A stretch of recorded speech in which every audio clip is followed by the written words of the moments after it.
ఒక week long prayer కలిగి ఉండాలని ఆశపడుతూ ఉన్నారు. ఈ యొక్క ప్రార్థనా సమయం మనందరికీ కూడా దీవెనకరంగా ఉండాలని, ఆశీర్వాదకరంగా ఉండాలని మనము ఈ యొక్క వాక్య పరిచర్యలోకి వెళ్దాం. నేను కొన్ని ఉదాహరణలు చెప్పి ఆ తర్వాత అంశంలోకి వెళ్తాం. తెలుగులో ఒక సామెత ఉంటుంది, ఏమనంటే తినగ తినగ వేము తీయగా ఉండని. చేదుగా ఉంటుంది ముందు, కానీ అదే 10 సార్లు తింటే అదే తీపిగా అనిపిస్తుంది. అది మనకి తెలుగులో ఉన్నటువంటి సామెత. ఈ సామెత మన ప్రపంచంలో ఎలా నిజమవుతుంది, క్రైస్తవ లోకంలో ఎలా నిజమవుతుంది ఒకసారి మనం చూద్దాం. వరంగల్ సెంట్రల్ జైలుకి నేను ఒకసారి వెళ్ళాను. అది ఒక పురాతనమైనటువంటి కోటలాగా ఉంటుంది. దాంట్లో వాక్యం బోధించమన్నారు. బోధించిన తర్వాత కొంతమంది ఇన్మేట్స్తో నేను మాట్లాడటం జరిగింది. ఆయన ఒక కిరాయి హంతకుడు, అంటే డబ్బులు ఇస్తే కనుక మనుషుల్ని చంపేయగలడు. అతనితో నేను కొద్దిసేపు మాట్లాడాను. అతని పేరు నేను చెప్పడానికి ఇష్టపడతలేదు. అతనితో నేను కొద్దిసేపు మాట్లాడినప్పుడు అతను నేను అడిగిన ప్రశ్న, బ్రదర్ మీరు మొదటిసారిగా హత్య చేసినప్పుడు మీకు ఎట్లాగా అనిపించిందని. ఆయన అన్నాడు, చాలా అపరాధ భావం ఉన్నది, గిల్ట్ ఫీలింగ్ ఉండేది, భయం ఉండేది, నిద్ర పట్టేది కాదు, బాగా తాగాను, ఇది నా మొదటి అనుభూతి సార్ అని అన్నాడు, అనుభవం అన్నాడు. సరే మరి చాలా మర్డర్లు చేశారు కదా, మీరు చివరి మర్డర్ చేసినప్పుడు ఎలా ఉంది అన్నా. అంటే ఆయన ఏమన్నాడు తెలుసా, చాలా మామూలుగా ఉంది, అయిపోయిన తర్వాత ఒక సిగరెట్ వెలిగించుకున్నాను, ఒక కప్పు టీ తీసుకున్నాను, దాన్ని తాక్కుంటూ వచ్చేసాను, ఎలాంటి బాధ లేదు నాకు అని అన్నాడు. ఒక సామెత ఉన్నది, ఒకటి నొప్పిలాగా ఆరంభమవుతుంది, ఆ నొప్పే చాలా తీపిగా మారుతుంది. It starts as a pain and it becomes a pleasure. Harvard medical స్కూల్లో డేవిడ్ బార్సాక్ అనేటువంటి రేడియాలజీలో అసోసియేట్ ప్రొఫెసర్ ఉన్నాడు. ఆయన ఒకసారి ఒక ఎక్స్పెరిమెంట్ చేశాడు. 8 మంది వ్యక్తుల్ని ఆయన ఎంపిక చేసుకొని వాళ్ళకి నొప్పి కలిగేటట్లు చేశాడు. వాళ్ళ యొక్క బ్రెయిన్ని ఆయన స్కాన్ చేస్తూ ఉన్నాడు ఆ నొప్పిని కలిగిస్తున్నప్పుడు. చాలా విచిత్రం ఏంటి అని అంటే ఆయన చెప్పేటువంటి మాట, బ్రెయిన్లో ఏ భాగం అయితే ఆహ్లాదానికి, సంతోషానికి, సంతృప్తికి స్పందిస్తుందో అదే భాగంలో నొప్పికి కూడా స్పందన వచ్చింది అని అన్నాడు. ఆ మాటలు చెప్పి చాలా ఆశ్చర్యాన్ని ఆయన వ్యక్తం చేసి ఏమన్నాడంటే, నొప్పి లేకపోతే శ్రమ, ప్లెజర్ లేకపోతే అనుభూతి, సుఖం, సంతోషం, ఇవి కవలలు లాంటివి అని అంటూ ఉన్నాడు. ఇది చాలా విచిత్రంగా అనిపిస్తూ ఉండొచ్చు. అందుకేనేమో మనలో చాలా సంతోషం ఎక్కువైనప్పుడు కళ్ళల్లోంచి నీళ్లు కారుతూ ఉంటాయి. ఎందుకనంటే బ్రెయిన్లో ఒకే పార్ట్ నుంచి స్పందన వస్తుంది కదా. అయితే ఈ ఉదాహరణ ఎందుకు చెప్పాను అని అనిపిస్తుందేమో. మనకు ఉన్నటువంటి ఫ్రంట్ లైన్ చర్చెస్ అంటే మనకి పాశ్చాత్యం నుంచి వచ్చినటువంటి ఆ సంఘ నిర్మాణ పద్ధతిలో ఒక లిటర్జీ, మనకి ఒక ఆరాధన క్రమం, ఒక పద్ధతి, ఒక నిర్దిష్టమైనటువంటి వ్యవహారం ఉన్నటువంటి సంఘాలు ఉన్నాయి. దాంట్లో లూథరన్ సంఘం ఒకటి, దాన్ని మనం ఏఈఎల్సి అంటున్నాం, ఆంధ్ర ఎవాంజలికల్ లూథరన్ చర్చ్. రెండోది యాంగ్లికన్, దాన్ని మన ఆంధ్ర రాష్ట్రంలో అన్నదాన్ని సిఎస్ఐ అంటూ ఉంటాం. ఈ సంఘాలకి లిటర్జీ ఉంటుంది, దీనికి ఆల్మనాక్ ఉంటుంది. ఏ వారం ఏ వాక్యం చెప్పాలి, ఏ వాక్యం ఏ అంశం చెప్పాలి, చాలా స్పష్టంగా వాళ్ళకి నిర్దిష్టంగా ఇవ్వటం జరుగుద్ది. 4 వాక్య భాగాలు ఇస్తూ ఉంటారు, 2 పాత నిబంధన నుంచి, 2 కొత్త నిబంధన నుంచి, ఒకటి కీర్తన నుంచి, ఒకటి మిగిలిన పాత నిబంధన, ఒకటి సువార్తలు, ఒకటి పత్రికలు. ఈ 4 చదువుకుంటూ వెళ్తే ఒక అంశం మనకు వస్తుంది. సంవత్సరం మొత్తంలో చాలా చక్కగా ఒక విశ్వాసికి కావలసినటువంటి, ఒక క్రైస్తవుడికి కావలసినటువంటి సమతుల్యమైనటువంటి ఆత్మీయమైన ఆహారాన్ని ఇవ్వడానికి ఇది అందిస్తూ ఉంటారు. ఇది చాలా విధాలుగా మంచిది, కానీ ఒక విధంగా బహుశా అది అంత మంచిది కాదేమో అనిపిస్తుంది. ఎందుకు అనంటే ప్రతి 3 సంవత్సరాలు అదే సైకిల్ నడుస్తూ ఉంటుంది కాబట్టి, అనేక సంవత్సరాలుగా మందిరంలో ఉన్నటువంటి వాళ్ళు ఆ సైకిల్లో వెళ్ళిపోతారు కాబట్టి, ఆ అంశంలో వెళ్ళిపోతారు కాబట్టి అలవాటైపోతుందేమో. ఇది మనలో చాలా మంది గమనిస్తూ ఉండుంటారు. అన్నిటికంటే అతి ప్రాముఖ్యమైనది ఇది, మనము ప్రతిసారి ఆరాధన కూడుకున్నప్పుడు ఈ 2 విశ్వాస ప్రమాణాల్లో ఏదో ఒక దాన్ని ఖచ్చితంగా చెప్తాం. ఒకవేళ బల్ల కార్యక్రమం, కమ్యూనియన్ ఉన్నట్లయితే నికేయ విశ్వాస సూత్రం, లేదు అది ఒక ఆధ్యాత్మిక కార్యక్రమం అయితే కనుక అపోస్తుల విశ్వాస సూత్రాన్ని మనం ఖచ్చితంగా చెప్పుకుంటూ ఉంటాం. అపోస్తుల విశ్వాస సూత్రము అని ఎందుకు పేరు పెట్టారంటే, చాలా మంది యొక్క నమ్మకం ఏంటనంటే అపోస్తుల యొక్క మనసులోంచి పరిశుద్ధాత్ముడు ప్రేరేపించబట్టి అది మనకి ఇవ్వబడింది అని. దాన్ని చాలా మంది నమ్ముతూ ఉంటూ ఉంటారు. అయితే దాంట్లో 7 విషయాలు యేసుక్రీస్తు ప్రభు వారి గురించి చెప్పారు. మీలో చాలా మంది నేను చెప్పడం మొదలు పెట్టంగానే మీరు కూడా చెప్పేస్తూ ఉంటారు. అయినప్పటికీ నేను చెప్తాను, వినండి. ఆయన ఏక కుమారుడును మన ప్రభు అయిన యేసుక్రీస్తును నమ్ముతున్నాను, ఇది మొదటిది. రెండోది, ఈయన పరిశుద్ధాత్మ వలన గర్భము ధరింపబడి కన్య అయిన మరియకు పుట్టి, ఇది రెండోది. పొంతు పిలాతు అధికారం క్రింద శ్రమపడి సిలువ వేయబడి, ఇది మూడోది. నాలుగోది, చనిపోయి సమాధి చేయబడినని అదృశ్య లోకములోకి దిగినని. ఐదోది, చనిపోయిన వారిలోండి 3వ దినమున లేచి. ఆరోది, పరలోకమునకెక్కి సర్వశక్తి గల తండ్రి అయిన దేవుని కుడి చేతి వైపున కూర్చుండి ఉన్నాడని. ఏడోది, సజీవులకును మృతులకు తీర్పు తీర్చుటకు అక్కడ నుండి వచ్చిననియు నమ్ముచున్నాను. ఇది ప్రతిసారి చెప్పుకుంటూ వెళ్తూ ఉంటారు. కాబట్టి ఎక్కువ శాతం మంది, నేను అందరూ అంటలేదు, ఎక్కువ శాతం మంది అపోస్తలుల విశ్వాస సూత్రము అనగానే మనం పెదాలతో టకటకా చెప్పుకుంటూ వెళ్ళిపోతూ ఉంటాం. ఏం చెప్తామో కూడా మనకి తెలియదు, ఎందుకు చెప్తామో కూడా తెలియదు. నేను అందుకే ఈ మాట చెప్తున్నాను. ఒక విషయాన్ని పదే పదే చెప్పుకుంటూ ఉన్నప్పుడు, ఒక విషయాన్ని పదే పదే అనుభవిస్తూ ఉన్నప్పుడు, అనుకరిస్తూ ఉన్నప్పుడు దాని యొక్క మధురత్వం మర్చిపోతాం, దాని యొక్క విలువను మర్చిపోతూ ఉంటాం. ఈరోజు దీంట్లో ఒక అంశాన్ని మీతో కలిసి ఆలోచించాలి అనుకుంటున్నాను. ఇందులో యేసుక్రీస్తు ప్రభువు వారి గురించి 7 విషయాలు ఉన్నాయి. ఒకటి, ఆయన నిత్య స్థితి. మొదటిది, ఆయన దేవుడు, దేవునితో ఏక స్వభావము కలిగినటువంటి వాడు. తర్వాత రెండో దాని దగ్గర నుంచి 6వ దాని వరకు కూడా 6 విషయాలు ప్రాథమికంగా జరిగిపోయినటువంటి విషయాలు. ఆయన పుట్టాడు, ఆయన అప్పగింపబడ్డాడు, ఆయన సిలువేయబడ్డాడు, ఆయన చనిపోయాడు, పాతి పెట్టారు, తిరిగి లేచాడు, తండ్రి కుడి పార్శ్వాన ఆసీనుడై ఉన్నాడు. ఇవన్నీ కూడా అయిపోయినాయి. This is history. ఇంకా ఒకటి జరగాల్సి ఉంది, అది 7వది. సజీవులకును మృతులకును తీర్పు తీర్చుటకు అక్కడ నుండి వచ్చినని నమ్ముచున్నాను. ఈ మాటలు కొంచెం నెమ్మదిగా చెప్పమంటారా? అది మీరు నమ్ముచున్నారు లేదో మీరు ఆలోచించండి. సజీవులకును మృతులకును తీర్పు చేయుటకు అక్కడ నుండి వచ్చినని నేను నమ్ముచున్నాను. ఆయన ఖచ్చితంగా వస్తాడు. ఆయన రావటానికి ఎక్కువ సమయం పట్టదు. ఎందుకు అనంటే ఆయన చేయాల్సిన పనులు 6 అయిపోయినాయి, ఇంకా ఒకటి ఉన్నది. ఆయన వచ్చి మనల్ని తీసుకొని వెళ్ళిపోవటం, దానికి పరిపూర్ణమైనటువంటి నెరవేర్పు జరిగిపోతున్నట్లు అనిపిస్తూ ఉన్నది. ఒకటి, సంఘం ఎత్తబడటం ఆలస్యం అవుతుందేమో, ప్రపంచంలోకి యేసు ప్రభు రావటం అనేది ఆలస్యం అవుతుందేమో. కానీ ఒకటి, నువ్వు ఇక్కడే ఉండిపోతావని గ్యారంటీ ఉందా? రేపు దాకా బతుకుంటావని గ్యారంటీ ఉందా? కోవిడ్-19 మన చుట్టూ తాండవం ఆడుతున్నది. మరణపు ఛాయలు మన ఇంటి గుమ్మాన్న వేచి ఉన్నవి. అది ఎప్పుడైనా లోనకి రావచ్చు, ఎవరినైనా తీసుకోవచ్చు. వయసుతో నిమిత్తం లేదు, ఆత్మీయతతో నిమిత్తం లేదు, ఏ మనిషినైనా తాకగలదు. కాబట్టి మరణము అంత దగ్గరగా ఉన్నది. అలాంటి పరిస్థితుల్లో మనము ఈ ప్రశ్న వేసుకుంటే బాగుంటుందేమో. ఏంటి ఆ ప్రశ్న? నేను ఇది నిజంగా నమ్ముతున్నానా?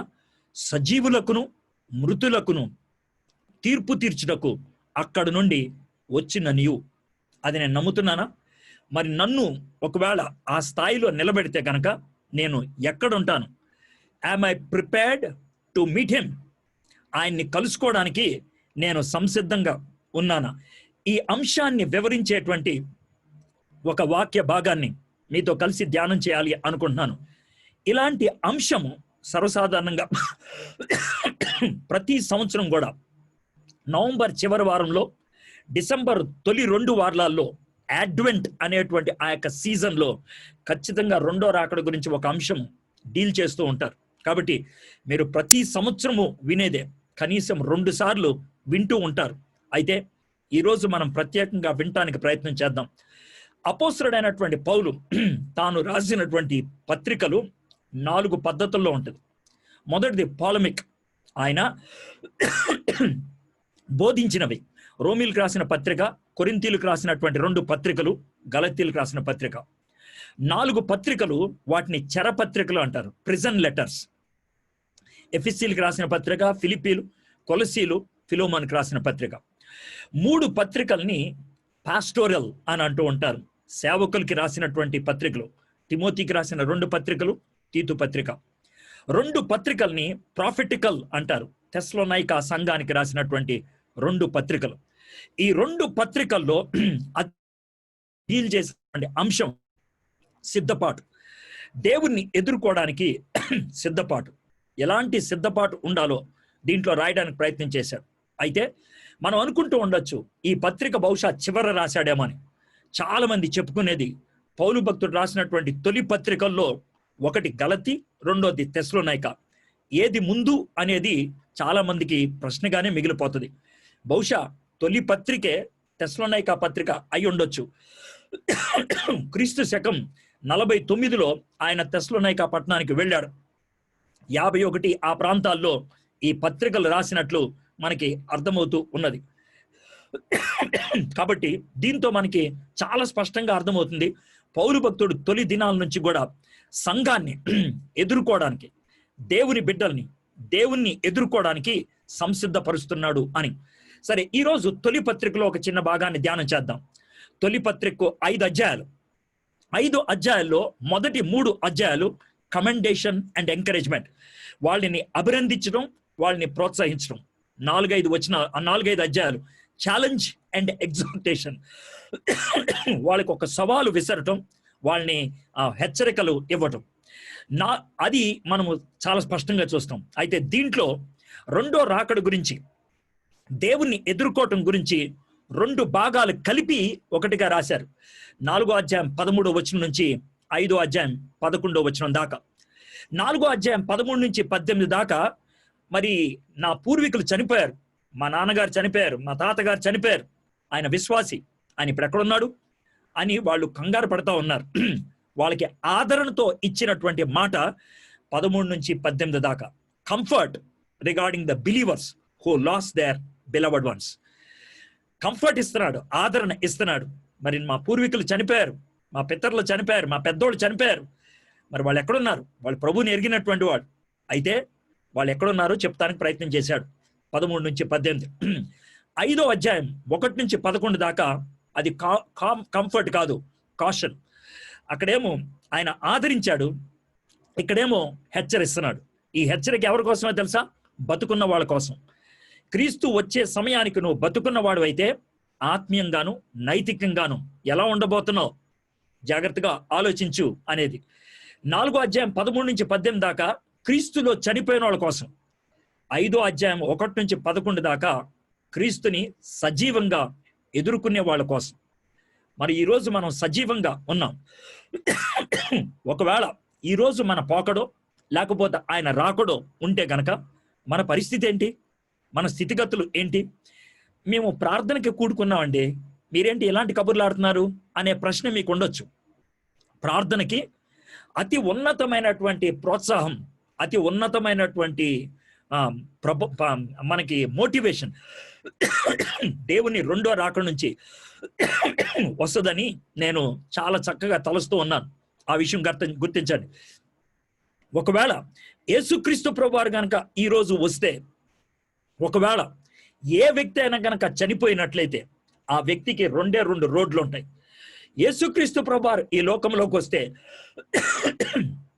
ప్రపంచాన్ని అడ్డంగా చీల్చేస్తాడు ఆయన. చీల్చేసి ఒక పక్కన ఉండేది నా బిడ్డలు, ఇంకో పక్కన ఉన్నది వాళ్ళెవరో నాకు తెలియదు. నువ్వు ఏ గుంపులో ఉంటావో ఆలోచించుకో. 2 రోడ్లు. ఒకవేళ ఈ రోజు నువ్వు చచ్చిపోతే ఏ రోడ్డు ఎక్కుతావు?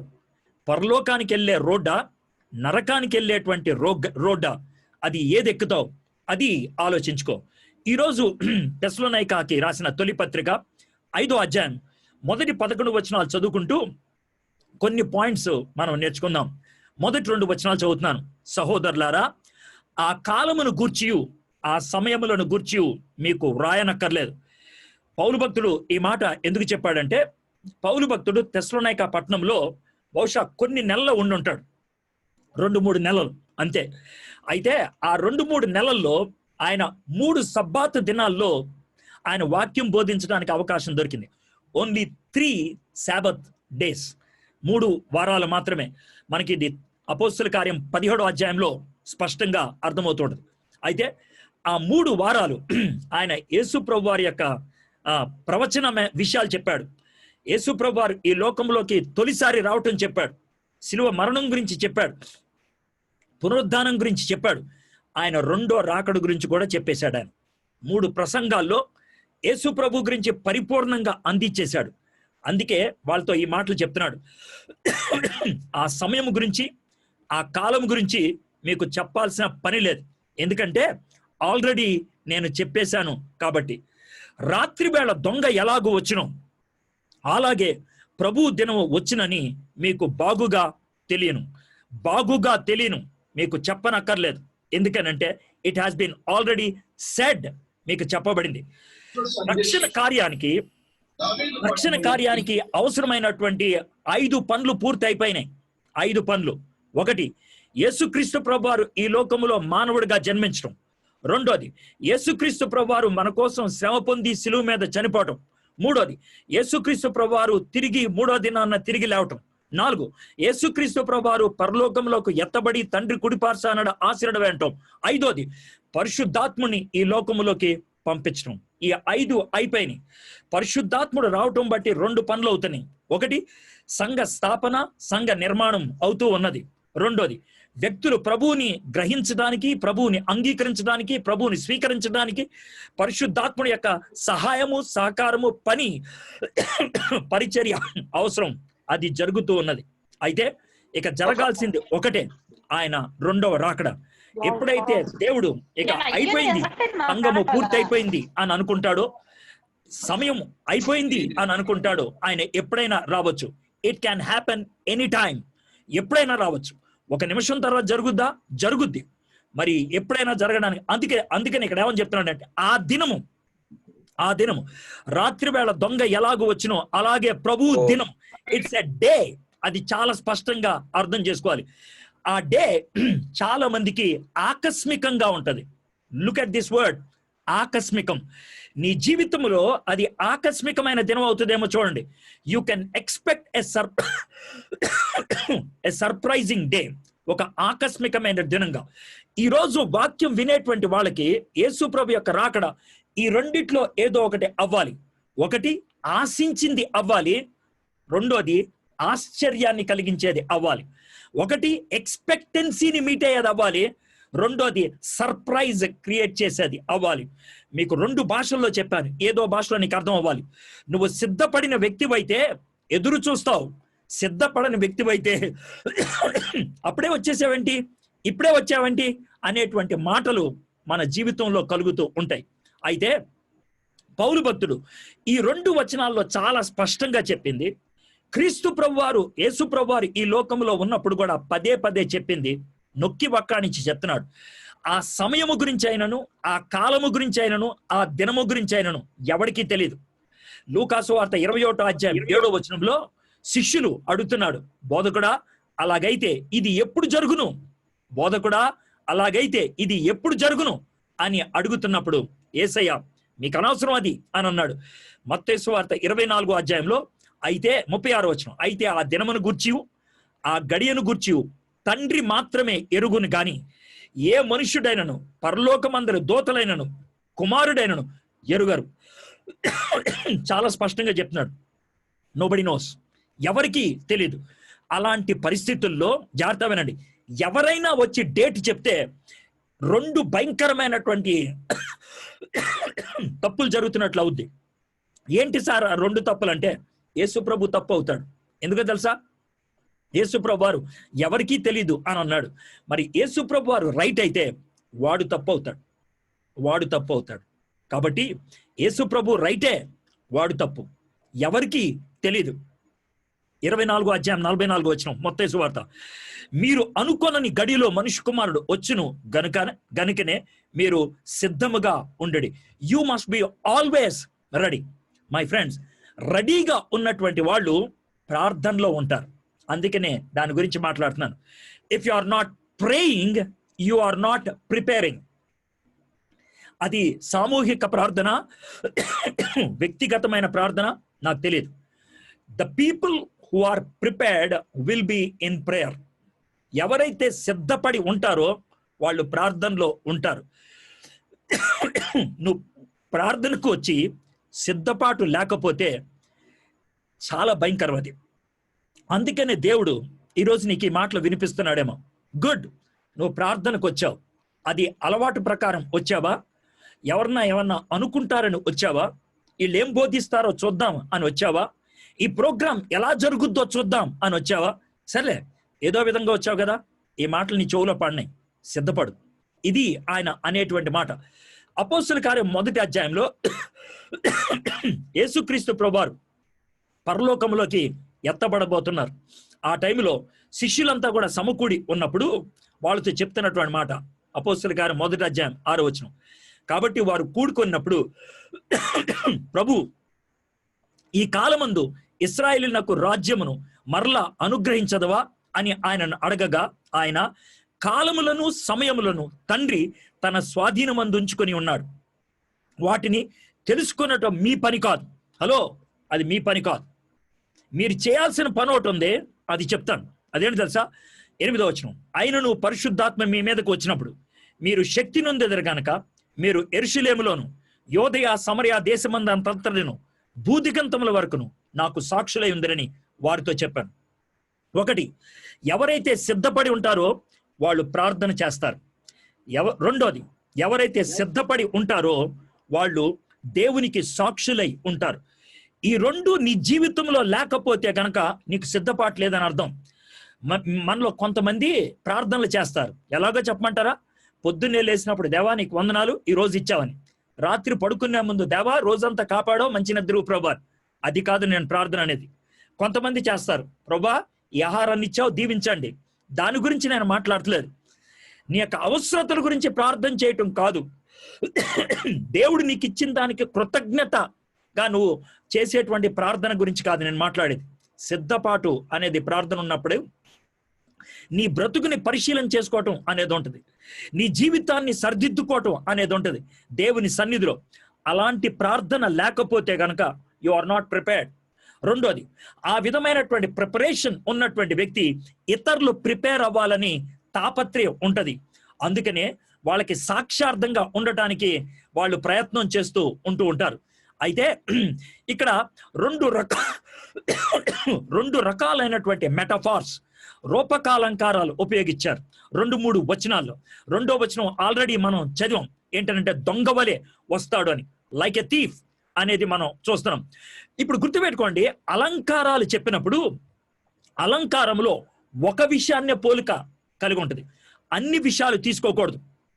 నక్కలాంటోడు అని అంటే వాడు జిత్తులు మారి అని అర్థం అనమాట. అంతే, వాడికి 4 కాళ్ళు ఉంటాయి, వాడికి తోక ఉంటుంది, వాడు అంటాడు అని కాదు అర్థం.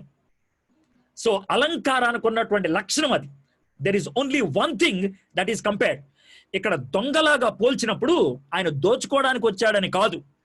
దొంగలాగా వచ్చాడన్నప్పుడు ఆయన ఏదో తప్పుడు పని చేయడానికి వచ్చాడని కాదు.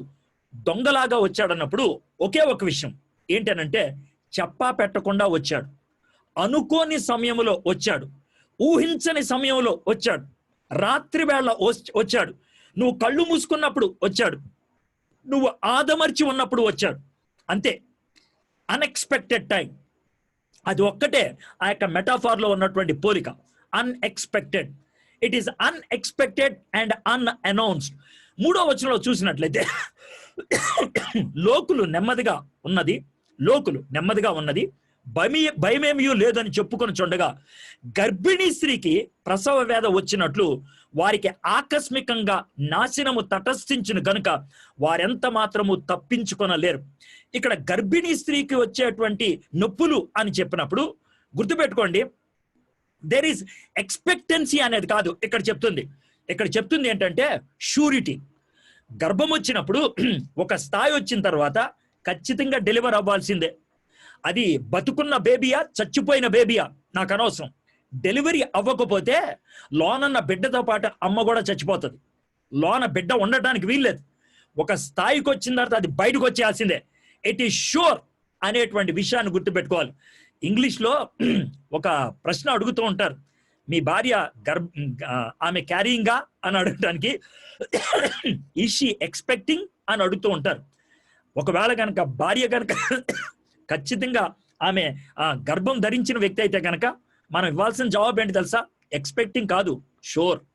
ఖచ్చితంగా బేబీ బయటికి రావాల్సిందే. యేసుక్రీస్తు ప్రభువారు ఖచ్చితంగా వస్తాడు. ఆయన ముందు అన్ఎక్స్పెక్టెడ్ టైంలో వస్తాడు, కానీ సర్టన్ గా వస్తాడు. ఈ రెండు కలిపి చదివితే మనకు అర్థమయ్యేది ఏంటి తెలుసా?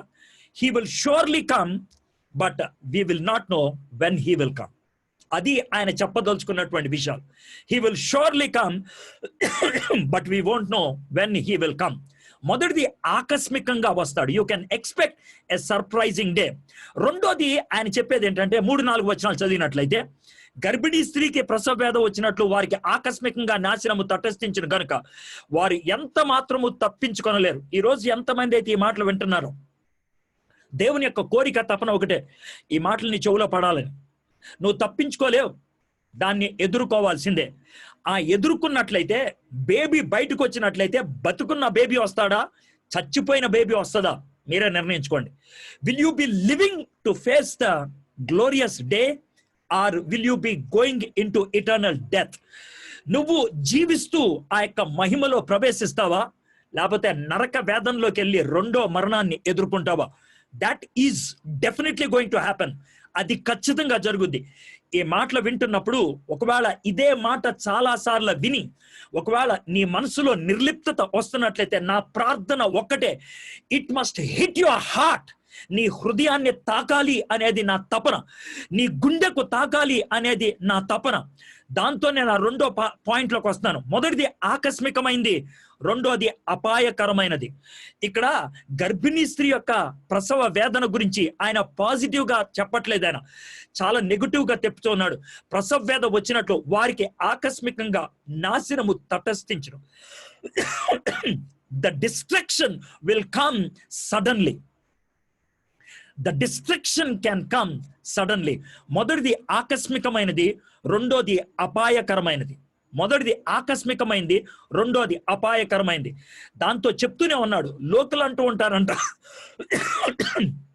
నెమ్మదిగానే ఉందిలే, 2000 సంవత్సరాల నుంచి ఈ మాటే చెప్తున్నారా, ఇప్పుడే జరిగిపోద్దా అని అనుకుంటూ ఉండొచ్చు. మై ఫ్రెండ్స్, నువ్వు అన్నట్లు దేవుని రెండో రాకడ ఈ రోజే జరగకపోవచ్చు, 4 రోజుల్లో జరగకపోవచ్చు, నువ్వు బతుకున్నప్పుడు జరగకపోవచ్చు. ఒక విషయం, నువ్వు ఎప్పుడు చచ్చిపోతావో నీకు తెలీదు. I don't know when you are going to die. నువ్వు ఎప్పుడు చచ్చిపోతావో నాకు తెలియదు, నువ్వు ఎప్పుడు చచ్చిపోతావో నీకు కూడా తెలియదు. You cannot watch for your own life. నీ జీవితం కోసం నువ్వు బాండ్ పేపర్ మీద రాయలేవు. You cannot. When that is the life, మన జీవితం అలాంటిది అనుకున్నప్పుడు బయట ప్రశాంతంగా ఉన్నది అని ఎలా చెప్పగలుగుతావు? నోవహు దినాల్లో నోవహు చాలా సంవత్సరాలు పడవ కట్టాడు. దగ్గర 80 సంవత్సరాల నుంచి 120 సంవత్సరాలు పట్టింది ఆ పడవ కడతానికి. ఆ పడవ కడుతూ ఉన్నప్పుడు ప్రజలు హేళన చేశారు. రేయ్, వర్షం వస్తుందన్నావు, ఎప్పుడు వస్తుందిరా? వర్షం ఆకాశం నుంచి కురుచుద్దా? అప్పుడు దాకా వర్షం కురవలేదు కాబట్టి వర్షం అంటే ఏంటో వాళ్ళకి తెలీదు. అలాంటి పరిస్థితుల్లో గేలి చేస్తా ఉన్నప్పుడు సడన్ గా దేవుడు ఒక పని చేశాడు. నోవహు దా, పడవలోకి రా అని అన్నాడు. దేవుడు పడవలో ఉన్నాడు, నోవహును పడవలోకి పిలిచాడు, తలుపు మూసేశాడు. వర్షం రావటం మొదలు పెట్టింది. వాళ్ళు తలుపులు దబదబా కొడుతున్నారు. ఇక అయిపోయింది. The time is over. It is very sudden. Surprising గా ఉంటది, ఆకస్మికంగా, అది అపాయకరమైనదిగా ఉంటూ ఉన్నది. ఇది కొత్తదేం కాదు. యోబేలు గ్రంథంలో, పాత నిబంధన యోబేలు గ్రంథంలో 2వ అధ్యాయంలో ఈ మాట చెప్తున్నాడు. మొదటి వచనం, సియోను కొండ మీద బాకా ఊదుడి, నా పరిశుద్ధ పర్వతం మీద హెచ్చరిక నాదము చేయుడి. యెహోవా దినము వచ్చుచున్నదనియు అది సమీపం ఆయననియు దేశ నివాసులందరూ వణుకుదురుగాక. ఆ దినము అంధకారమయముగా ఉండును, మహాంధకారము కమ్మును, మేఘములను గాఢాంధకారమును ఆ దినమును కమ్మును. పర్వతముల మీద ఉదయ కాంతి కనబడునట్లు అవి కనబడుచున్నవి. అవి బలమైన యొక్క గొప్ప సమూహము. ఇంతకు ముందు అట్టివి పుట్టలేదు. ఇక మీదట తరతరములకు అట్టివి పుట్టవు. It is unique and it happens only once. అది ఒకే రోజు జరుగుద్ది, ఒకేసారి జరుగుద్ది, అంతే. ఆ ఒక్క బుల్లెట్తో ప్రపంచంలో సమయము వృధా చేసుకున్న వాళ్ళ అందరి బతుకులు ఆ ఒక్క బుల్లెట్తో దేవుని మాటకు విధేయత చూపించి సిద్ధపడిన వాళ్ళంతా కూడా చక్కగా ఆయనతో ఉంటారు. ఆ విధమైనటువంటి విభేదాన్ని 5వ వచనం చెప్తున్నాడు. మీరందరూ వెలుగు సంబంధులను పగటి సంబంధులై ఉన్నారు, మరియు రాత్రి వారము కాము, చీకటి వారము కాము. What is a clear distinction you can see here? మొదటిది ఆకస్మికమైనది, you can expect a surprising day. రెండోది అది అపాయకరమైనది, you can expect a sudden destruction, అనుకోని సమయంలో నాశనము వాటిల్లుతుంది అని. మూడోది we must endure the surrounding darkness. చుట్టూ అంధకారం ఉన్నది, చుట్టూ భయంకరమైనటువంటి చీకటి కమ్ముకొని ఉంది. ఇక్కడ చీకటి అని అన్నప్పుడు భౌతికమైన చీకటి గురించి మాట్లాడట్లేదు. చీకటి అన్నప్పుడు లైట్ ఆర్పితే వచ్చే చీకటి గురించి మాట్లాడట్లేదు. చీకటి అన్నప్పుడు ఆధ్యాత్మికమైనటువంటి చీకటి గురించి మాట్లాడుతున్నాడు, నైతికమైనటువంటి చీకటి గురించి మాట్లాడుతున్నాడు. ఇక్కడ ఆయన మాట్లాడేటువంటి మాటలు అపాయకరమైనటువంటి విషయాలుగా మనము చూడగలుగుతూ ఉన్నాం. అది అంధకారాన్ని కలిగించేటువంటిది. ఆ మాటలు మనం చదువుదాం. మీరందరూ వెలుగు సంబంధులను పగటి సంబంధులనై ఉన్నారు. మనము రాత్రి వారము కాదు, చీకటి వారము కాము. కావున ఇతరుల వలె నిద్రపోక మెలకుగా ఉండి మత్తులము కాక యుందుము. చాలా స్పష్టంగా చెప్తున్నాడు. You do not belong to night, you do not belong to darkness. మీరు చీకటికి సంబంధించినటువంటి వాళ్ళు కాదు. You not belong to that. కాబట్టి మీరు వెలుగు సంబంధులు కాబట్టి యూ బిలాంగ్ టు డే. మీరు పగటి సంబంధులు కాబట్టి మీరు పగటి వారిలాగా జీవించాలి అని అంటున్నాడు. పగటి సంబంధులకి చీకటి సంబంధులకి తేడా ఏంటో మీకు తెలియాలంటే రోమీలకు రాసిన పత్రిక 13వ అధ్యాయం 12వ వచనం చదువుతున్నాను. రాత్రి చాలా గడిచి పగలు సమీపంగా ఉన్నది గనక మనము అంధకార క్రియలను విసర్జించి తేజస్ సంబంధమైన యుద్ధోపకరణములు ధరించుకుందాము. వెలుగుకు సంబంధించిన యుద్ధోపకరణాలు వేసుకుందాం, పాత ఆటలు వదిలేద్దాం. చీకటి వాటిలు అంటే ఏంటి తెలుసా? అల్లరితో కూడిన ఆటపాటలు, మత్తు అయినను లేకయు, కామ విలాసములైనను, పోకిరి చేష్టలైనను లేకయు, కలహమైనను మత్సరమైనను లేకయు, పగటి యందు నడుచుకున్నట్లు మర్యాదగా నడుచుకుందాము.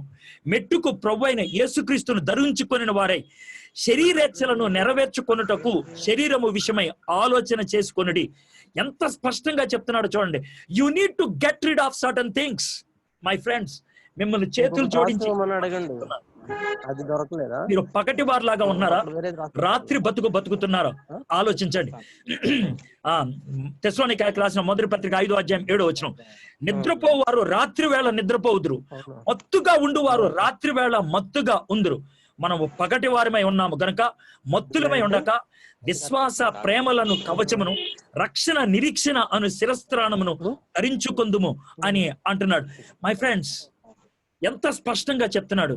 నువ్వు తాగుబోతువా, తిరుగుబోతువా, అనవసరంగా కలహాలు పెట్టుకునేటువంటి వ్యక్తివా, ఇతరుల మీద కచ్చి కుళ్ళు కోపం పెట్టుకున్నటువంటి వ్యక్తివా, దరిద్రమైనటువంటి జీవితాన్ని జీవిస్తున్నటువంటి వ్యక్తివా, పదే పాపములో బతుకుతున్నటువంటి వ్యక్తివా, ఇష్టం వచ్చినట్లు పాపం చేసుకుంటూ ప్రతి ఆదివారం చర్చికి వచ్చేస్తే అపోస్తల విశ్వాస ప్రమాణాన్ని చెప్పేసుకుంటే పరలోకములో సీట్ వస్తుంది అని అనుకుంటున్నావా? నీకున్నటువంటి గొప్ప లెగసీ, మా తాతగారి దగ్గర నుంచి మేము క్రైస్తవులు, మేము ముత్తాతల దగ్గర నుంచి కూడా లూథరన్ సంఘానికి చెందిన వాళ్ళం, సిఎస్ఐ చందానికి చెందిన వాళ్ళు అని చెప్పుకునేటువంటి బ్రతుకు మీకున్నదా? ఒకవేళ అలాంటి పరిస్థితుల్లో ఉన్నట్లయితే యు హ్యావ్ టు వేకప్. 3 విషయాలు చెప్తున్నాడు. బీ అవేర్, తెలుసుకో అంటున్నాడు. ఎందుకో తెలుసా? అది అకస్మాత్తుగా వస్తుంది, అది నాశనాన్ని కలిగించేదిగా వస్తుంది. ఒకవేళ చీకట్లో ఉన్నట్లయితే ఆయన వెలుగు ఒక్కసారిగా మన మీద ప్రకాశించినప్పుడు చీకట్లో చేసినటువంటి పనులు మనం తప్పించుకోలేం. మనం తప్పించుకోలేం. గుర్తుపెట్టుకోండి, ప్రపంచంలో ఎవరినైనా వాదించి ఒప్పించవచ్చు, యేసు ప్రభు దగ్గర మనం వాదించడానికి అవకాశం ఉండదు. You don't have chance to at least discuss, debate and argue. You have to accept. తెలుసుకో, ఇది నీ జీవితాన్ని దేవుడు లెక్క అడుగుతాడు. నీకు సమయం ఉన్నప్పుడే నువ్వు తెలుసుకోవడం మంచిది. బీ అవేర్, వైజ్ అప్, జ్ఞానం తెచ్చుకో, బుద్ధి తెచ్చుకో, ఇంగిత జ్ఞానం తెచ్చుకో. దేవుడు ఎన్ని మార్లు చెప్పాడు నీకు, దేవుడు ఎంత మంది ద్వారా చెప్పాడు నీకు. నీ జీవితంలో మార్పు లేకుండా ఎవరి కోసం ప్రార్థన చేస్తానంటే, ఎవరి చెవులో పువ్వు పెడదాం అనుకుంటున్నావు నువ్వు? ఎవరి చెవులో పువ్వు పెడదాం అనుకుంటున్నావు? నీ బతుకేంటి? నీ బతుకేంటి? నీ బండారం బయటపడుతుంది ఆ వెలుగు ఈ లోకంలో ప్రకాశించినప్పుడు. Be aware. ఇది మొదటి మాట. చీకట్లో చేసిన ప్రతి పని బయటకు వస్తుంది. It comes out. అది బయట పడకముందే దేవుని ముందు నువ్వు బయట పెట్టేస్తే ఆయన కడిగేస్తాడు. ఆయన ప్రేమ ఆ పాపాలన్నిటిని కప్పేస్తుంది. తప్పిపోయిన కుమారుడు వెనక్కి వచ్చినప్పుడు ఏ విధంగా తండ్రి ఆ శాలువా కప్పి ఆ పంది కంపు, ఆ పంది మరకలు లేకుండా చేశాడో, నీ జీవితానికి ఉన్నటువంటి మరకలన్నీ కూడా తుడిచిపడేస్తాడు. నువ్వు బతుకున్నప్పుడే, నీకు అవకాశం ఉన్నప్పుడే, దేవుడి సమీపంగా ఉన్నప్పుడే, దేవుని ఆత్మ ఈ విధంగా మాట్లాడుతున్నప్పుడే నీలో స్పందన కలిగితే బి అవేర్. రెండోది బి అవేక్, మేలుకో. మొదటిది తెలుసుకో, రెండోది మేలుకో. నిద్రపోయావా? నిద్రపోవటం అన్నప్పుడు శారీరకంగా నిద్రపోవటం గురించి మాట్లాడట్లేదు, ఆత్మీయంగా. పర్లేదులే, కొన్ని రోజులైన తర్వాత చేయొచ్చులే, నాకు ఇంకా కొన్ని ఆశలు ఉన్నాయి, నా యవ్వన బతుకులో అనుభవించాల్సినవి కొన్ని ఉన్నాయి, నా యవ్వని జీవితంలో ఆనందించాల్సినవి కొన్ని ఉన్నాయి, నా జీవితంలో పొందాల్సినవి కొన్ని ఉన్నాయి ఈ లోకరీత్యా, అది పొందిన తర్వాత వస్తాను అని అనుకుంటున్నావా? అప్పుడు దాకా నీకు ఛాన్స్ ఉండదేమో. బ్రెజిల్ ప్రెసిడెంట్ ఒక ఆయన ఉండేవాడు. ఆయన ఏమన్నాడంటే, నాకు 5 లక్షల ఓట్లు వస్తే ఆ దేవుడు కూడా నన్ను ప్రెసిడెంట్ గా ఉండనివ్వకుండా చేయలేడు అని అన్నాడు. ఆయనకు 5 లక్షల ఓట్లు వచ్చాయి, ఆయన ప్రెసిడెంట్ అవ్వాలి అని చెప్పారు. ఎలక్షన్ గెలిచాడు. 3 రోజుల తర్వాత ప్రెసిడెంట్ అని ఆయన నెత్తి మీద అది పెట్టి ఆయన్ని ధృవీకరిస్తారు. ఈ మధ్యలో గుండాగి చచ్చిపోయాడు. మై ఫ్రెండ్స్, నా జీవితం ఖరారు అని అనుకుంటున్నాయేమో, ఈ ఒక్కటి చేయని అని అనుకుంటున్నాయేమో, మళ్ళీ నీకు అవకాశం రాదేమో. మేలుకో. You need to get up right now. ఇప్పుడు నువ్వు తెలుసుకోవాలి. మూడోది ఏమంటున్నాడు తెలుసా? బీ అలర్ట్, సర్దుకో. బీ అవేర్, తెలుసుకో. బీ అవేక్, మేలుకో. బీ అలర్ట్, సర్దుకో. Wise up, get up, dress up. బట్టలు వేసుకో. వేసే వస్తున్నాడు. ఆయన వేసుకోమనేటువంటి బట్టలు ఏంటో మీకు తెలుసా? చాలా స్పష్టంగా ఉన్నాయి. మనము పగటివారమై ఉన్నాము గనక, మనం వెలుగు సంబంధం గనక, మత్తులమై ఉండక, అది చీకటి సంబంధాలు చేసే పని. విశ్వాసము, ప్రేమ, రక్షణ, నిరీక్షణ, ఈ మూడింటిని ధరించుకోవాలి. కవచము మన గుండెకు ఉంటుంది. మన గుండెకు చెడు తలంపులు వస్తూ ఉంటాయి, చెడు ఆలోచనలు వస్తూ ఉంటాయి, అది గుండెకు సంబంధించింది. ఆ గుండెకు ఆ చెడు తలంపులు రాకుండా మనము కాపాడుకోవాలి. శోధనలు రాకుండా మనము కాపాడుకోవాలి. తలకి హెల్మెట్ వేసుకుంటాం, ఆ తలలో మనకి ఖచ్చితమైన నిరీక్షణ ఉండాలి. Hope should be there. ఆది అపోస్తలులు వాళ్ళు ఇచ్చేటువంటి దీవెనలో 3 ఖచ్చితంగా ఉండేవి. ఒకటి విశ్వాసం, రెండోది ప్రేమ, మూడోది నిరీక్షణ. విశ్వాసం గతానికి సంబంధించింది, ప్రేమ ప్రస్తుతానికి సంబంధించింది, నిరీక్షణ భవిష్యత్తుకు సంబంధించింది. మనము కమ్యూనియన్లో చెయ్యి వేసే ముందు ఈ 3 పనులు కూడా చేస్తాం. యేసుక్రీస్తు ప్రభువారు చెప్పినటువంటి మాట, మీరు ఈ గిన్నెలో చెయ్యి వేయక ముందు మీరు చేయాల్సిన పని ఏంటి తెలుసా? నేను మీకోసం ఏ విధంగా చచ్చిపోయానో, ఏ విధంగా నా శరీరం నలగొట్టబడిందో ఒకసారి వెనక్కి తిరిగి చూడు, అది ఫెయిత్. రెండోది, నేను వచ్చే వరకు ఇది చేయి, అది ముందుకు చూడు. వెనక్కు చూసేది విశ్వాసం, ముందుకు చూసేది నిరీక్షణ. నీ చుట్టూ చూడు, ఎవరితో అయినా పగ ఉన్నదా? ఎవరినైనా క్షమించలేనటువంటి పరిస్థితుల్లో ఉన్నావా? ప్రేమను బట్టి క్షమించు. లవ్ ప్రస్తుతానికి సంబంధించింది, ఫెయిత్ గతానికి సంబంధించింది, హోప్ నిరీక్షణకు సంబంధించింది. ఈ 3 మన జీవితాన్ని ప్రొటెక్ట్ చేసినప్పుడు ఏ కోణం నుంచి అటాక్ ఉండదు. మనకి విశ్వాసం లేకపోతే గతంలో చేసిన పాపం గుర్తొస్తుంది, అపరాధ భావంతో చచ్చిపోతాం.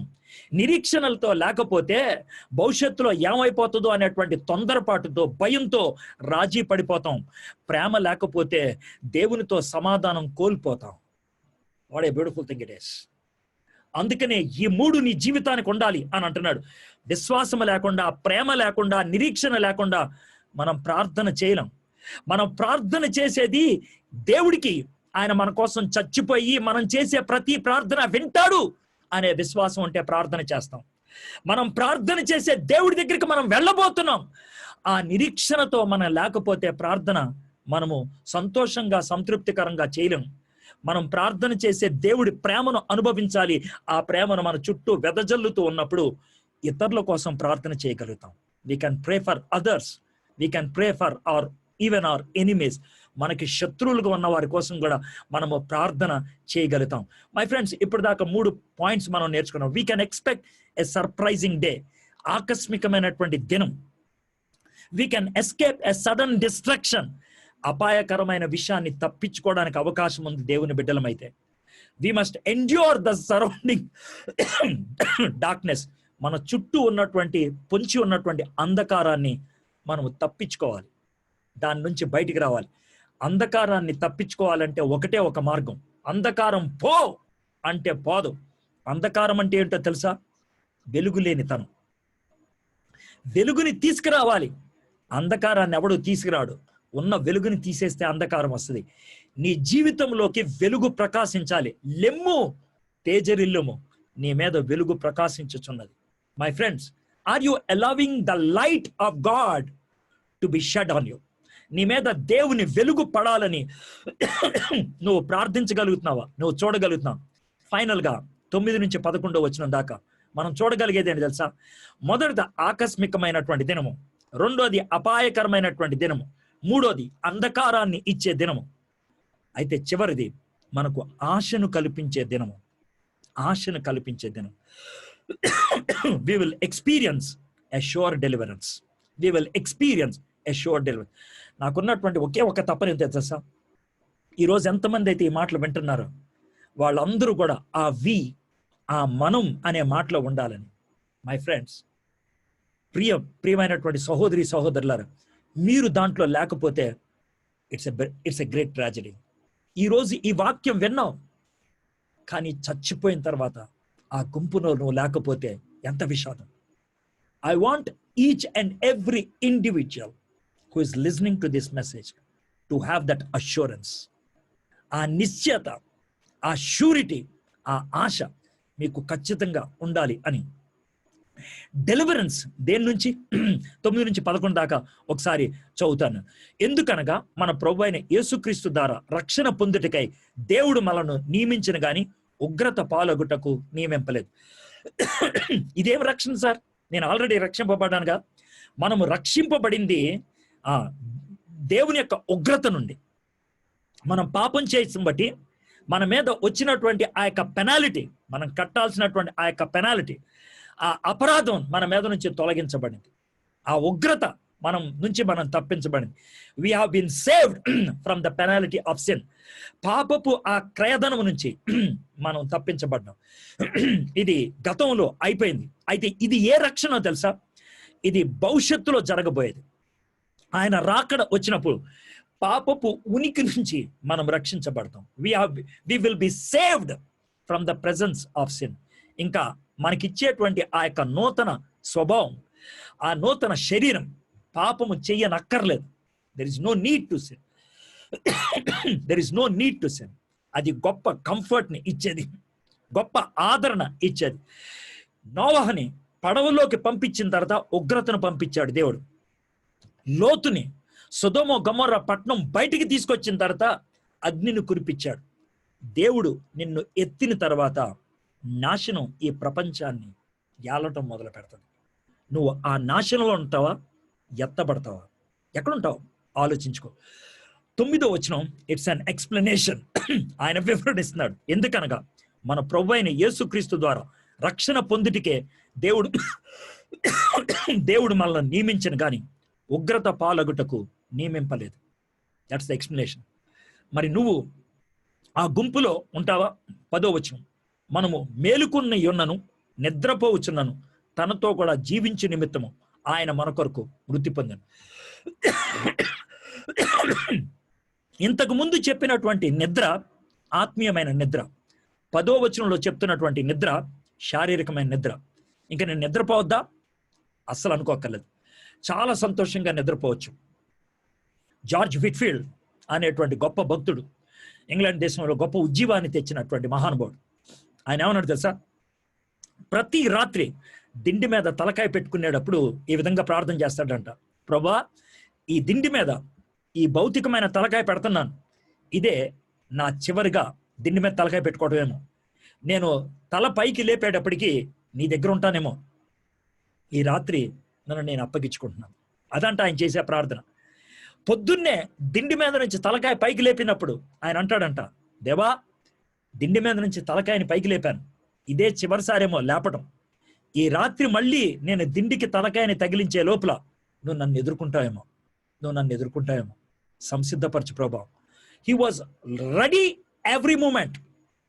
ప్రతి సమయంలో కూడా ఆయన సంసిద్ధంగానే ఉన్నవాడు. జాన్ వెస్లీ అదే కాలానికి చెందినటువంటి వ్యక్తి. ఆయన యొక్క పడకను నేను చూశాను. బెడ్ఫోర్డ్ అనేటువంటి ప్రాంతంలో ఆయన యొక్క ఇంటిని మ్యూజియంగా చేశారు. అక్కడికి వెళ్ళి చూసినప్పుడు నాకు అర్థమైంది ఏం తెలుసా, ఆయన బెడ్ చాలా సన్నగా ఉండేది. నేను క్యూరేటర్ని అడిగాను, జాన్ వెస్లీ చాలా పొట్టోడా, 4 అడుగులు వదిలేదు ఈ మంచం అని అంటే, ఆయన చెప్పిన మాట నాకు చాలా ఆశ్చర్యం అనిపించింది. జాన్ వెస్లీ తన జీవితంలో మార్పు వచ్చిన తర్వాత, ఆయన పరిచర్యకు తన జీవితాన్ని సమర్పించుకున్నాక ఎప్పుడు కూడా 180 డిగ్రీలు పడుకోలేదంట ఆయన. నెవర్. ఎప్పుడు కూడా ఇలాగే పడుకునేవాడంట. ఎందుకు అని అంటే, దేవుడు వచ్చినప్పుడు లెగవటానికి టైం పట్టుద్దేమో, చటుక్కని లేచి వెళ్ళిపోవాలి నేను. పాపం అలా ఆలోచించేవాడు. ఏదేమన్నప్పుడు కూడా కళ్ళు మూసినా కళ్ళు తెరిసినా ఆయన రాకడ కోసం ఎదురు చూసేటువంటి దినం. మొదటిది ఎక్స్ప్లెనేషన్, రెండోది ఎక్స్పెక్టేషన్, చివరిది. కాబట్టి మీరిప్పుడు చేయించున్నట్లుగానే ఒకరినొకడు ఆదరించి ఒకరికొకడు క్షేమాభివృద్ధి కలుగు చేయడి. That's where the whole motivation of prayer comes. కాబట్టి దట్ వర్స్, కాబట్టి 10 వచనాలు వివరణ ఇచ్చి now he is giving that edification. తాను ఒక చిన్న హెచ్చరిక ఇస్తున్నాడు. రై, నువ్వు ఇప్పుడు ఇతరులకు నువ్వు క్షేమాభివృద్ధి కలిగించేటట్లు ఉండాలి. ఇప్పుడు నువ్వు ఇతరులను సంసిద్ధపరచాలి. కాబట్టి మీరిప్పుడు చేయుచున్నట్లుగాని ఒకరినొకడు ఆదరించి ఒకరికొకడు క్షేమాభివృద్ధి కలుగు చేయడు. మనిషి బతుకున్నప్పుడే వాడి క్షేమాన్ని మనం కోరుకోగలిగేది. మనిషి బతుకున్నప్పుడే వాడి క్షేమం కోసం మనం ఏమన్నా చేయగలిగేది. మనిషి బ్రతుకున్నప్పుడే మన ప్రార్థనకి ఏమన్నా విలువ ఉంటుంది. చచ్చిపోయిన తర్వాత ఉండదు. నీ చావు తర్వాత ప్రపంచం అంతా కలిసి ప్రార్థన చేసినా ఏమి లాభం లేదు. ఈరోజు నువ్వు ఇతరులకి ప్రార్థన చేశావంటే బతుకున్న వాళ్ళ కోసం ప్రార్థన చేయి. వాళ్ళు చచ్చిపోకముందు ప్రభువుని తెలుసుకోవాలని. నువ్వు నీ కోసం ప్రార్థన చేసుకుంటున్నట్లయితే, నేను అలాంటి ఎక్స్పెక్టెన్సీతో ఉన్నానా, అలాంటి సిద్ధపాటు ప్రిపరేషన్ నాకున్నదా ఆలోచించు. మై ఫ్రెండ్స్, ఒకవేళ అలాంటి పరిస్థితి నీ జీవితంలో లేదు అని అనుకుంటే, my friends, you need to prepare your self. నీ జీవితాన్ని సంసిద్ధపరచుకోవాలి. ఒక సాక్ష్యాన్ని చెప్పి నేను ముగిస్తాను. ఇంగ్లాండ్ దేశం నుంచి కెనడాకి వలస వెళ్ళినటువంటి ఒక డాక్టర్ గారి సాక్ష్యం ఇది. ఆయన పేరు ఆండ్రూ పి స్టెరట్. ఆయన సెప్టెంబర్ 30, 1865 సంవత్సరంలో పుట్టాడు. కెనడా దేశం వెళ్ళిన తర్వాత టొరంటోలో ఒక మందుల దుకాణాన్ని ఆయన పెట్టుకొని దాన్ని నడిపిస్తూ ఉన్నాడు. 1901 సంవత్సరంలో జరిగినటువంటి విషయం. తనకెవరో ఒక కాగితం ఇచ్చాడు. అది ఏ కాగితమో కూడా ఆయన తెలియదు. దాన్ని చదివేయటం మొదలు పెట్టాడు. ఆ కాగితం మీద ఏమన్నదంటే, ద బర్డన్ ఫర్ సూడాన్ అనేటువంటి దేశానికి భారం. దాన్ని రాసిన వ్యక్తి ఎవరంటే ఆర్వి బింగెమ్ అనేటువంటి ఆయన రాశాడు. దాని కింద SIM అని పెట్టాడు, సుడాన్ ఇంటీరియర్ మిషన్. ఆ యొక్క పత్రిక చదివిన తర్వాత తను మారు మనసుత్వం అందడమే కాదు, సూడాన్ దేశానికి వెళ్ళి సువార్త బోధించాలి అనేటువంటి ఒక విపరీతమైనటువంటి భారం తనకి కలిగింది. తన మిత్రుడు కొన్ని గొర్రెలను మేకలను కెనడా దేశం నుంచి ఇంగ్లాండ్ దేశానికి ఒక పడవ మీద పంపిస్తుంటే ఆ పడవలో నేను కూడా వెళ్తానన్నాడు.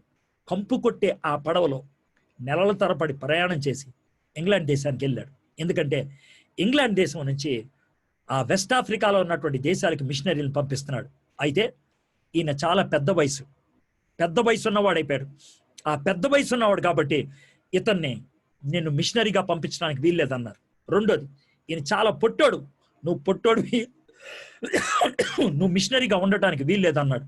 కానీ తాను అక్కడే ఉండిపోయాడు. సుడానీ భాష నేర్చుకోవడం మొదలుపెట్టాడు. వెళ్ళటానికి ఎంతో తాపత్రయపడ్డాడు. చివరికి ఆయన్ని పంపించడానికి ఇష్టపడ్డారు, పంపించారు. వెళ్ళిన తర్వాత 47 సంవత్సరాలు ఇంటికి రాకుండా సుడాన్లో పరిచర్య చేశాడు. సుడాన్లోనే చచ్చిపోయాడు. అయితే సుడాన్ దేశంలో ఆయన 47 ఏళ్ల పరిచర్యలో 20,000 సార్లు, జాగ్రత్త వినండి, 20,000 సార్లు ప్రసంగం చేశాడండి. 20,000 టైమ్స్. 15 లక్షల మంది ఆయన ప్రసంగాన్ని విన్నారంట. రోడ్ల మీద, వీధుల్లో వాక్యం చెప్పుకుంటూ ఉండేవాడు. అంతేకాదు, హౌసా అనేటువంటి భాషను ఎంత అనర్గళంగా నేర్చుకున్నాడంటే ఆ భాషలోకి బైబిల్ తర్జుమా చేయడానికి ఒక ప్రముఖ వ్యక్తి అయిపోయాడు. జూలై 8వ తారీఖు 1948 సంవత్సరంలో ఆయన చచ్చిపోయాడు. ఆయన చచ్చిపోయినప్పుడు ఆయన సమాధి మీద వాళ్ళు పెట్టినటువంటి బిరుదేంటి తెలుసా? ద వైట్ డాక్టర్, బటూరే మాయ్ మగాని, ఆ భాషలో మా మధ్యకు వచ్చిన తెల్ల డాక్టర్. దాని కింద ఈ మాటలు రాశారు. ఏమన్నా తెలుసా? ఆయన ఒకసారి అడిగారంట, అయ్యా, చక్కటి వ్యాపారాన్ని వదిలేసి ఇక్కడికి వచ్చి ఇలాంటి దరిద్రమైన కష్టమైన బతుకు ఎందుకు బతుకుతున్నావు అంటే ఆయన అన్నాడు, యేసు ప్రభు నాకు భారం ఇచ్చాడు. భారం ఇచ్చినటువంటి యేసయ్య నన్ను ఇక్కడికి తీసుకొచ్చాడు. ఒకవేళ నేను ఇక్కడికి రాకపోతే, యేసు ప్రభు వచ్చే టైంలో నేను మందులు అమ్ముకుంటూ ఉంటే యేసయ్య నా వంక కూడా చూడడేమో, నన్ను విడిచిపెడతాడేమో. యేసయ్య పిలుపు నేను స్వీకరించాను. యేసయ్య ఉండమన్న చోట ఉన్నాను. యేసయ్య చెప్పిన పని నేను చేశాను. అందుకే యేసయ్య నన్ను తీసుకెళ్తాడు. మిమ్మల్ని అందరినీ మిషనరీలు అయిపోమని నేను అడగట్లా, పాస్టర్లు అయిపోమని నేను అడగట్లా, ఇవాంజలిస్టులు అయిపోమని నేను అడగట్లేదు. మీరందరూ విశ్వాసులుగా సిద్ధపడండి అని అంటున్నాను. సిద్ధపాటు కలిగిన వ్యక్తి, గుర్తుపెట్టుకోండి, ఇతరులను ఓదారుస్తాడు, ఇతరులకు క్షేమాభివృద్ధిగా ఉంటాడు, ఇతరులకు సువార్తను అందిస్తాడు. సిద్ధపాటు కలిగినటువంటి వ్యక్తి తన గురించి ప్రార్థన చేస్తాడు, ఇతరుల గురించి ప్రార్థన చేసేవాళ్ళు అయి ఉంటాడు. ఎవరో గురించి వద్దు, మీ ఇంట్లో వాళ్ళు, మీ బంధువులు, మీ ఇరుగు పొరుగు వారు, మీ మిత్రులు, వాళ్ళ కోసం ప్రార్థన చేస్తారా? ఒకవేళ మీకే రక్షణ లేదేమో, మీ గురించి ప్రార్థన చేస్తారా? Can you allow God to work in your heart? నీ హృదయంలో పనిచేయడానికి దేవుడికి అవకాశం ఇస్తారా? మై ఫ్రెండ్స్, నేను చెప్పేటువంటి ఈ మాటలు కొంతమంది చెవిలో చివరిసారిగా పడుతున్నాయి. మైండ్ ఇట్, చివరిసారిగా పడుతున్నాయి. ఇలాంటి మాటలు మళ్ళీ నువ్వు వినవేమో, ఆ వినక ముందే కళ్ళు మూస్తావేమో. అందుకే జాగ్రత్తగా విను. ఇది ఎమోషనల్ బ్లాక్మెయిల్ కాదు, భారంతో చెప్తున్నటువంటి మాట. భారంతో తలంచండి, చిన్న ప్రార్థన చేసుకున్నాను. రాకడో పోకడో చెప్పొచ్చేది కాదు, కానీ ఖచ్చితంగా వచ్చేది. అది ఒకవేళ ఇప్పుడు జరిగితే నీ పరిస్థితి ఏంటి? What is your position? ప్రతిసారి సంఘంగా కూడుకున్నప్పుడు ఆయన మృతులకు, పునరుద్ధానమైన సజీవులకు తీర్పు తీరుస్తాడు, తీర్పు చెప్పడానికి వస్తాడు అని నువ్వు చెప్తూనే ఉన్నావే, నమ్ముతున్నాను అన్నావు కదా. నువ్వు చచ్చిపోయి ఆయన దగ్గరికి వెళ్ళినా, బతుకున్నప్పుడు ఆయన నీ దగ్గరకు వచ్చినా, నీ పట్ల తీర్పు ఎలా ఉంటుంది? నీ పట్ల తీర్పు ఎలా ఉంటుంది? Think about it. ఒకవేళ నీ నమ్మవా, మళ్ళీ ఇంకెప్పుడు అపోస్తుల విశ్వాస సూత్రం చెప్పొద్దు, మానే. అది నమ్ముతున్నావా? దానికి అనుగుణంగా సిద్ధపడు. మా దేవా, మా ప్రభువా, ఈరోజు ఎంతమంది అయితే ఈ మాటలు విన్నారో వారి హృదయాల్లో ప్రభువా ఈ వాక్యం పనిచేయాలి. బండబారిపోయిన మా జీవితాలు వాక్యం పదే పదే విని దాని యొక్క సున్నితత్వాన్ని కోల్పోయినటువంటి స్థితిగతుల్లో బండలను సైతం బద్దలు కొట్టే సుత్తి లాంటిది నీ వాక్యం ప్రభా. Break their heart O master, break their heart. వాళ్ళ గుండెను బద్దలు కొట్టు ప్రభా, బద్దలు కొట్టి తండ్రి. కొంతమంది నాయకులు, కొంతమంది పెద్దలు, కొంతమంది కమిటీ మెంబర్లు ప్రభా కానీ చీకటి బతుకులో ఉన్నారు తండ్రి. చీకటి బతుకు, they are in darkness, darkness, darkness. వెలుగులోకి రావడానికి ఒక మనస్సును కలిగించి ప్రభా, నీ ఆత్మ ప్రేరణ వారి యొక్క హృదయంలో కలిగించమని అడుగుచున్నాను. ఆయన వారి జీవితంలో ప్రార్థన పని చేయగలిగినట్లు కృప చూపించమని అడుగుచున్నాను. Break their hearts O master, open their hearts O master. వారి గుండెలను తెరవమని అడుగుచున్నాను తండ్రి, వారి కళ్ళు తెరవమని అడుగుచున్నాను. నీ కార్యాన్ని జరిగించమని అడుగుచున్నాను ప్రభా. Thank you lord, thank you so much. ఈ అద్భుతమైన సమయాన్ని ఇచ్చినందుకు వందనాలు చెల్లిస్తూ యేసు నామములో ప్రార్థన చేయుచున్నాం తండ్రి.